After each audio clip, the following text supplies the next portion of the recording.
नमस्कार मित्रों, स्वागत है आपका हिमालय टीवी यूट्यूब चैनल में। मित्रों, मैं हूं सच्चिदानंद मिश्र। आज बात करने जा रहा हूं बहुप्रतीक्षित विकास परियोजना एमसीसी के बारे में। प्रधानमंत्री देवबा ने बहुत ही मेहनत करके संसद में पेश करवा लिया है। अब स्थिति यह है कि ये पास होगा या नहीं, सांसद लोग इसको पारित करेंगे या नहीं। इसमें साफ दो ग्रुप हो गया है। स्वयं इनकी गठबंधन के नेता ही इसके विपक्ष में चले गए हैं। अब स्थिति यह है कि क्या ये गठबंधन, चाहे माधव कुमार नेपाल या प्रचंड के नेतागण अगर इसके खिलाफ वोटिंग करते हैं तो निश्चित रूप से यह पारित नहीं होगी। गठबंधन पर यह नैतिक दायित्व तो आ गया है कि अगर यह पारित नहीं होती है तो अल्पमत की सरकार में प्रधानमंत्री जाएंगे, और ये अल्पमत में भी क्या गठबंधन कायम रहेगा।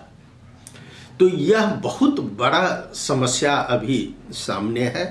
एमसीसी पास कराना बहुत ही सकस में आ गया है, और इसमें सबसे ज़्यादा परेशानी की बात क्या है कि एक मित्र राष्ट्र चाइना, जो कि अभी जबरन अपना स्टेटमेंट देकर इसको प्रभावित कर रहे हैं। एमसीसी के विपक्ष में वो कैसे साबित हो रहे हैं वो आपको देखने से पता चल जाएगा कि इसी बीच एक हफ्ता के अंदर वहाँ के प्रवक्ता ने 2 बार अपना स्टेटमेंट दिया है।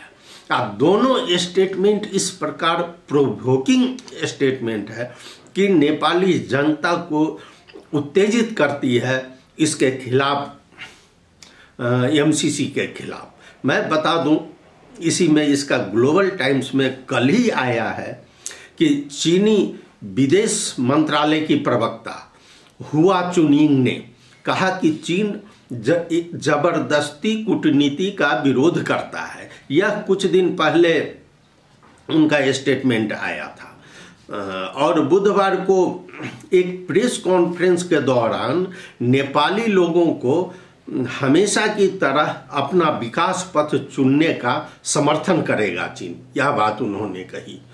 मित्रों, यहाँ गौर करने की बात यह है कि चीनी विदेश मंत्रालय की प्रवक्ता हुआ ने जो बात कही है उसमें 2-3 चीज़ों को उसने स्पष्ट रूप से आगे रखा है कि मिलेनियम एमसीसी का समर्थन करने पर, चाहे इसको पास करने पर नेपाल की राष्ट्रीय सुरक्षा और संप्रभुता का भी नुकसान होगा। उन्होंने स्पष्ट रूप से अपना स्टेटमेंट में जारी किया है कि इसकी संप्रभुता पर भी खतरा मंडरा रही है। हालांकि खुलकर ये शब्द का उन्होंने प्रयोग नहीं किया है, लेकिन उनका मानना यही है। क्योंकि नेपाल में एमसीसी का विरोध जो अभी हो रहा है थोड़ा और जो पर पड़े। उसने आश्चर्य व्यक्त किया है कि अमेरिका द्वारा जो यह कहा जा रहा है कि यह विकास के लिए है और ये नेपाल में इससे फायदा होगा, उस पर चाइनीज प्रवक्ता ने अपने को बताया है कि नेपाल में रोजगार और बुनियादी ढांचे को लाएगा और नेपालियों के जीवन में सुधार करेगा। इस पर उसने आश्चर्य व्यक्त किया है। चाइनीज प्रवक्ता ने यहाँ तक कह दिया कि यह अमेरिका द्वारा दिया गया यह उपहार परियोजना है या एक धमकी है। यह धमकी देकर कहीं उपहार दिया जाता है, उसने इस बार के स्टेटमेंट में जिक्र किया है, और बहुत ही मुश्किल से उसको विकास परियोजना मानने पर तैयार हुए हैं। और वही हुआ का मानना है कि यह विकास परियोजना है या आपको उन्होंने एक पैकेज का जिक्र किया है जो आज की पत्र पत्रिकाओं में भी आ गया है। यह जो यह उपहार है या पांडोराज बॉक्स यानी कि नेपालियों को परेशानी का घर है। अब देखिए चाइनीज प्रवक्ता ने किस तरह से नेपाल के उखान टुक्का और नेपाल में जो प्रचलित कहावत है ये सभी भी अब वो अपने मुंह से बोलने लगे हैं। उनका मानना है, हुआ का कहना है कि क्या यह ऐसा उपहार है जो एक मांस दे दिया जिसको कि चबाया भी नहीं जा सकता है और मीट दे दिया है खाने के लिए। ये देखिए ये कहाँ से लाया है जो मीट स्वादिष्ट, सुनने में स्वादिष्ट लगता है और लेकिन उसको चबाया नहीं जा सकता। हुआ ने इस तरह कह के नेपालियों को प्रोवोक किया है एमसीसी के खिलाफ।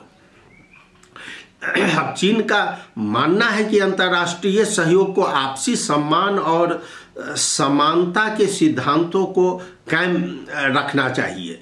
इसे एक दूसरे के आंतरिक मामलों में हस्तक्षेप किए बिना राज्य की संप्रभुता और लोगों की इच्छा का पूरा सम्मान करना चाहिए।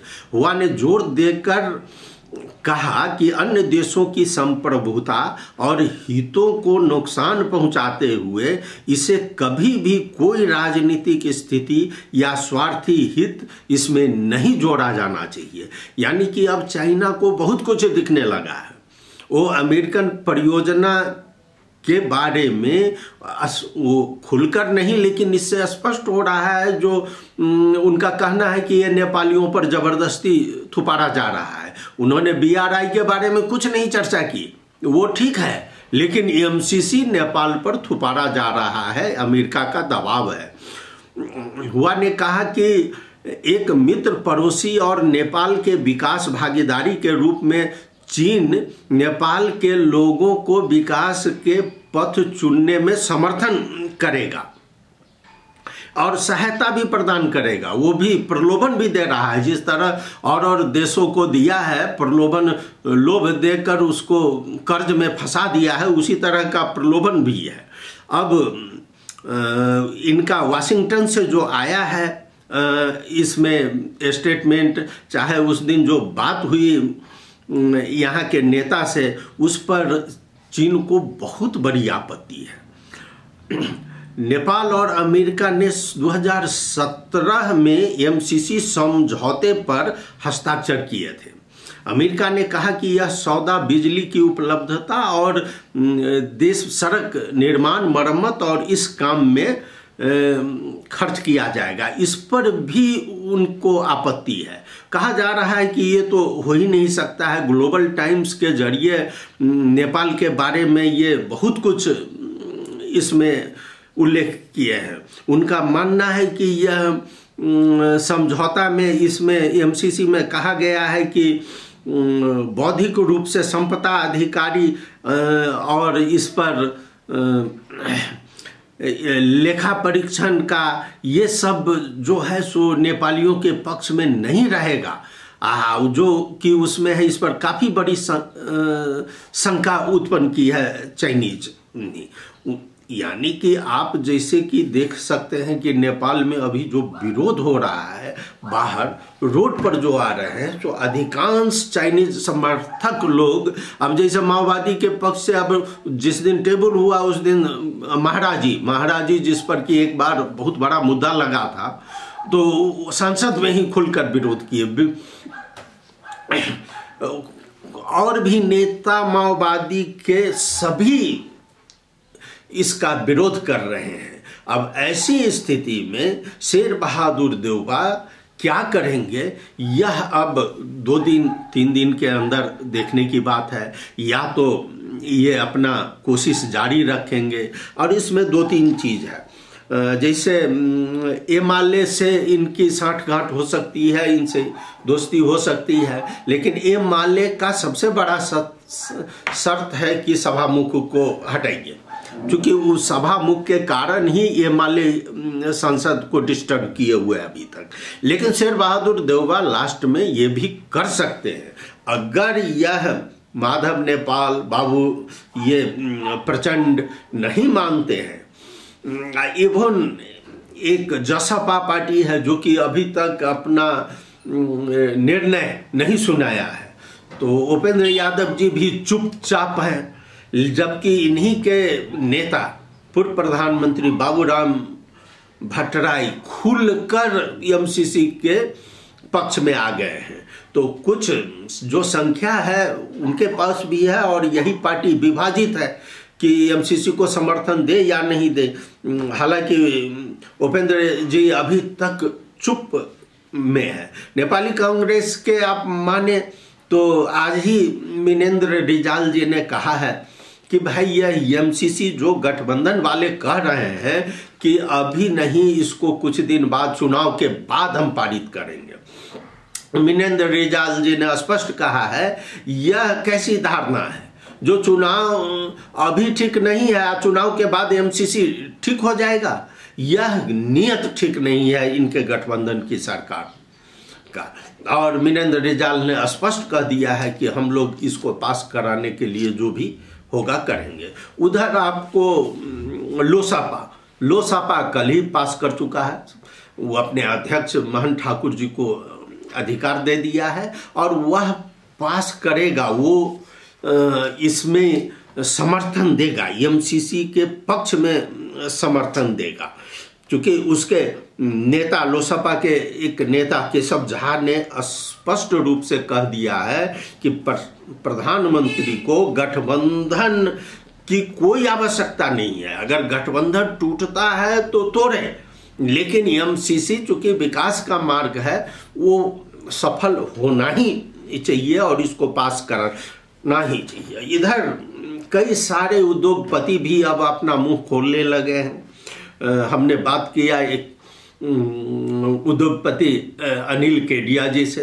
अनिल केडिया ने स्पष्ट रूप से कहा है कि नेपाल बुद्ध का देश है, हम लोग शांति प्रिय व्यक्ति हैं और शांति विकास के मार्ग में कभी बाधक नहीं बनती है और हम चाहते हैं कि विकास का जो यह श्रृंखला है नेपाल का वह बढ़ता रहे। अनिल केडिया ने बुद्ध का उदाहरण देते हुए एमसीसी के पक्ष में निर्णय दिया है और वो उनकी इच्छा है कि एमसीसी पास हो। अब स्वयं चैम्बर के अध्यक्ष शेखर गोल्छा ने स्पष्ट रूप से कह दिया है कि बहुत बिजली प्रसारण लाइन के अभाव में बिजली नेपाल से भारत हम नहीं बेच सकते हैं। नेपाल की अर्थव्यवस्था घाटे में जा रही है, खरबों घाटे में चली गई है, इसलिए इसको पास करना बहुत जरूरी है और इससे ट्रांसमिशन लाइन बनेगा और बिजली का निर्यात होगा और जल्द से जल्द इसको पास किया जाए। मित्रों, एमसीसी पास हो या नहीं हो, लेकिन नेपाल में राजनीति की बहुत ही गंदी खेल अभी सामने आ गई है। अगर ये पास नहीं होता है तो कल भी यही स्थिति रहेगी। इसलिए अब देखना यह है कि ऊंट किस करवट बैठता है। मैं आज यही लेकर आपके समक्ष आया हूं। आपको अच्छा लगा या अपनी प्रतिक्रिया जरूर इस पर देंगे। नमस्कार।